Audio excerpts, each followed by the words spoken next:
What's up, buddy? How you doing? I love making these kinds of videos. I love making videos where I know I'm gonna get no views at all. No one's watching this video. I don't even think you're watching this video. Why? Because this video is about Blue Beetle, a superhero nobody cares about, even me. A guy who technically, I kind of love Blue Beetle. I don't love this Blue Beetle. I love the original Blue Beetle, but I at least know who Blue Beetle is. I'm one of the few people who are potentially in the target market for this film. I saw the trailer where he's kind of a transforming alien superhero. I was almost like, maybe I'm a little excited. I'm not excited, though. I know all these superhero movies are trash, but I'm like, well, maybe it'll be something new. Maybe it'll be something fresh. The more I see of it, the more I go, no, this is just another by-the-numbers superhero film. No originality, nothing exciting about it. And it seems to me that audiences agree with me. Audiences either A, have seen the trailer and they don't care. B, they don't know who the hell a Blue Beetle is. Really digging through the superhero dumpster to pull this one out. Or C, they're just tired of superhero movies in general. This movie is going to be a financial disaster, the likes of which, this might be the biggest financial disaster of the year. And we're going to talk about the numbers. The numbers are abysmal. This is an embarrassment for Warner Brothers. Guys, don't forget down there, click that button, subscribe to the channel, and let's talk about how bad this really is. Blue Beetle box office projections indicate worst ever DCU opening. So, this movie's going to open, sometime next month? I don't know if we have a date here. And when it opens, you have the opening weekend, and that's the big numbers. And they've gotten very good at predicting these numbers. Sometimes you get a surprise. I think Barbie was tracking at like 60 and ended up making 80. Mission Impossible went the other way. It was tracking at 80, went down to 60. But they're usually pretty close with these tracking predictions. Point is, depending on the budget of your movie, you need a big opening, okay? This movie, which has a budget of $120 million, let's say you want to hit maybe 10% in the opening weekend, minimum. You want those first 2 days, a ton of ticket sales, get a bunch of your money back. Right now, the film is projecting in its opening weekend $12 million. So bad. So bad. This will be the worst opening of a DC movie. Not considering Wonder Woman 1984, which, again, occurred during a certain health crisis. This is worse than the Suicide Squad. This is a worse opening than Shazam 2. This is a worse opening than that god-awful The Rock movie, Black Adam. Like, my God, we saw the Black Adam box office. We said, well, at least Warner Brothers will never have a bomb that big again. It's been nothing but bombs this year alone. Shazam 2, The Flash, Blue Beetle. It's over. WB really shot themselves in the foot by announcing the James Gunn universe. I think they really regret it. I don't think they realized how much damage they were doing by announcing it early and saying James Gunn is not going to use any of these characters. None of these movies count. You're never going to see these characters again.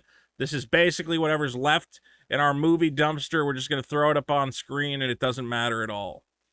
And I think moviegoers heard that and they said, well, at least with Marvel, even though the Marvel movies suck right now, they said, well, at least I know it's playing into something. If I watch this movie, I have a little bit of extra knowledge to bring with me to the next movie, to the next Disney Plus series. Here, it's just like, no, go watch this kid, learn his powers, blah, blah, blah. And it doesn't matter how much you like it. It doesn't even matter if it does good. Even if it does good, it doesn't fit into James Gunn's plans.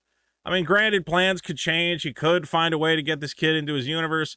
But the way this is tracking at $15 million opening, tracking to earn a total of $55 million against a budget of $120 million. This was after the abysmal Batgirl movie. I've heard people say, well, I don't know, The Flash, they released The Flash. Why don't they release Batgirl now? Guys, I've heard from people who've seen the Batgirl movie, another huge mess. If anything, one of the smartest things they did was not put this... At this point, they seem like the only smart thing that they've done with this DC universe is shelve Batgirl, is say nope. And a bunch of other projects that were in the wings. I think we're not getting Black Superman. I think a lot of other DC projects have been canceled.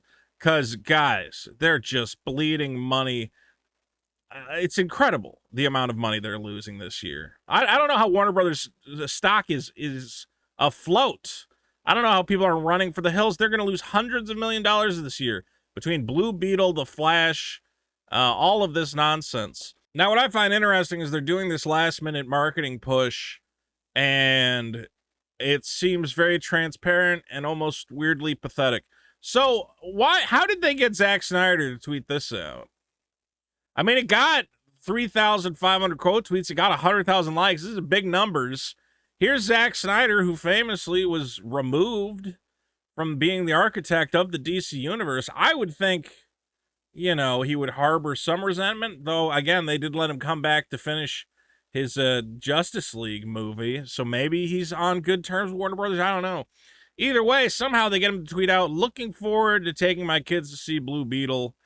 Hashtag representation matters, hashtag Blue Beetle. So I have to say, this doesn't read like an organic tweet. This sounds like, hey, Zach, we're really floundering over here at Warner Brothers. You have a lot of guys in your audience who are DC diehards.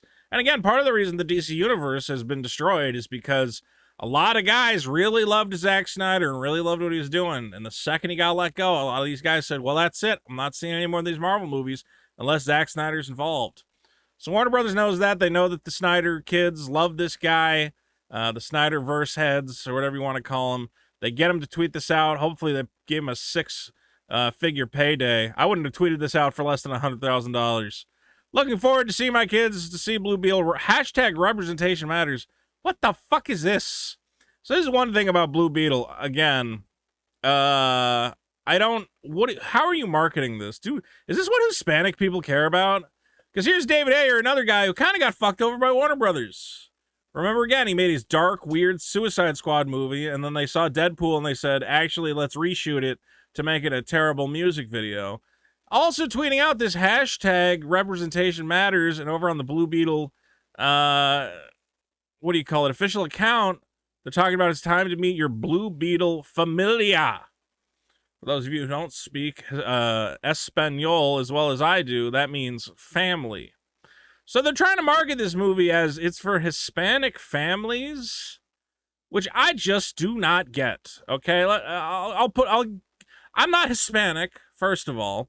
But let me put it in this way, like, from the white perspective, if someone told me a movie is all about the importance of white family, I'd say, well, that's stupid. I don't care about that at all. Do Hispanic people, I know Hispanic people, you know, they have a tightly knit culture and tightly knit families, but I don't imagine, you know, like a young Hispanic kid's getting ready to go see an exciting movie. I think he wants to hear, oh, it's about a badass guy with a cyber suit and a fucking chainsaw sword or whatever else. I don't think that kid wants to hear, it's about familia. That's how you market movies to women. What is this? Is this My Big Fat Greek Wedding? Okay? No red-blooded male of any stripe wants to hear, oh, it's about family. What a terrible, terrible marketing pitch. Let's see, why is this all about familia? Hey there, we are the cast of Blue Beetle, and today we're going to be answering some of your burning questions. Let's get into it. George. Anything cheesy? Mine is edible. Red Ruby Disleased by Nicki Minaj. Mine is Love Song by The Cure. I saw The Cure at the Hollywood. This is terrible. Okay, so they did ask them stupid questions. It's all about familia. It's all about... How is that? I feel bad for Hispanic kids. Let me put it that way. Like, I imagine Hispanic kids are out there like, man, can't I just get a cool superhero? Does it have to be this stupid marketing about... What about, like, if you see the trailers, it's all about grandmas there and the uncles there and, like, the whole family's helping out the Blue Beetle. Like, Spider-Man, at no point did Aunt May shoot a gun, okay? You know, Superman didn't have Ma and Pa Kent along for the ride. I feel bad for Mexican kids. They're like, I just want a cool, badass superhero. Why has he got to hang out with his stupid family and, I don't know, talk about tacos and bounce houses and quinceañeras? If anything, this movie, I'm sure whoever wrote it is Hispanic, but it feels like a little too on the nose in terms of it's about familia. It's about familia. Well, I'll put it this way. I don't want to see a movie about familia. I don't care if it was a white family, a black family, or whatever else. I want a story about a cool superhero. This is just bad marketing, especially now. Okay, I'll admit, look, sometimes we talk about this woke, anti-woke thing. When this is the marketing tagline for your movie, not be the Beetle or get Beetled out, Beetleborgs unite, just hashtag representation matters. How does that get anyone excited for the movie? That's not exciting. It's just like a social justice buzzword. It's meaningless. Anyway, guys, Blue Beetle gonna lose a ton of money, but you know what's important though? You got to go see it because it's about familia. Well, let me know. Are you and your familia gonna go see this clunker of a film? Again, I didn't get to bring it up, but part of the problem with the Hispanic Blue Beetle is that I love Ted Kord Blue Beetle, who was kind of just like a nerdy, shittier Batman. That was a great character. They've been trying to make this Hispanic little kid Blue Beetle work for like the past decade, and I hate to say it, he's just he's not a great character. He's not interesting. I don't know why you don't just give him a different name. Why's he got to be Blue Beetle? Why can't there be Blue Beetle, Ted Kord, and this kid could be Pink Beetle or Red Beetle? Why just change it around? I got a lot of problems with Blue Beetle is what I'm trying to say, but let me know in the comments what you think. We got more cool videos coming soon. Peace and love. Don't forget to subscribe and keep watching the stars. Whose tagline was that? I don't even remember.